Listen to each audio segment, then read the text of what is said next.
Growing up, I was a military kid, so I always looked at my dad, who was an old school hot rod guy. I always wanted to go out, hold the flashlight, do whatever I could for him. So naturally, I wanted to be around him and go fast as well. He had old hot rods, so I wanted to be like my dad and go fast. So in doing so, when I was 9, I got my very first dirt bike, and the stipulation was got it out of old junkyard, but we had to build it together.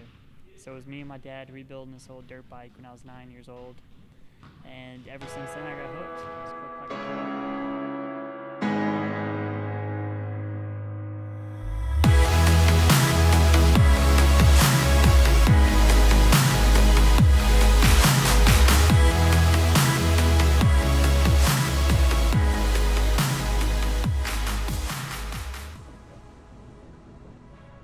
I got pretty good at it, and I was racing over in Europe, racing dirt bikes.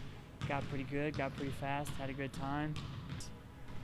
But once I got here in the States, about 2 months worth of living in Kansas, I did a charity event for Big Brothers Big Sisters.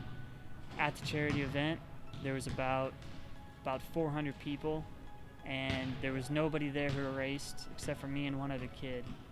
I picked that kid out of a group, and me and him got together and started messing around with the old skateboard ramp, and we started jumping.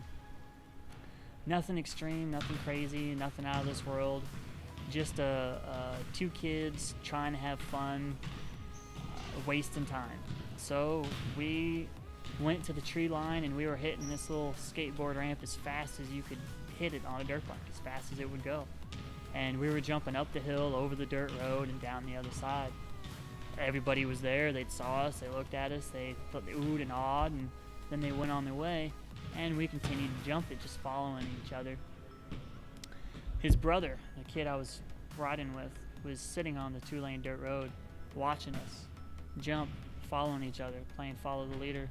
And one of the times we were jumping, I was in the lead, and his brother had turned his attention away from me to see his brother behind me jump. He saw his brother jump, watched him, follow him through the air, followed him as he landed, and as he landed, he then saw me in front, but laying on the ground, way past the landing with the bike on top of me. Everybody rushed down, got the bike off of me, and I was laying there unconscious. And they got my parents, and they got them down there to where I was, and immediately called 911.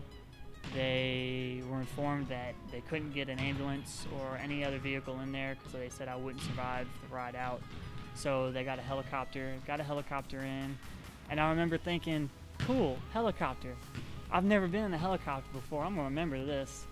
Well, that didn't last long because I got inside the helicopter and they gave me some sort of pain meds and I was out.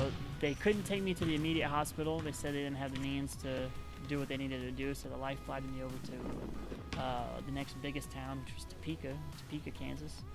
They got me there, and there I started a little bit of, not really therapy, but I started, once I was in Topeka, they went ahead and they got me in the intensive care unit, got me set up to have surgery to stabilize my back.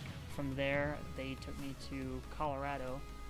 Children's Miracle Network actually chartered a flight to get me from Topeka, Kansas to Denver, Colorado, where I started my actual rehab, which I was there for 6 months. To get people out there in the world having fun, knowing that life isn't over once you sustain an injury, that you can still have fun. Where there's a will, there's a way. You have a passion, pursue it.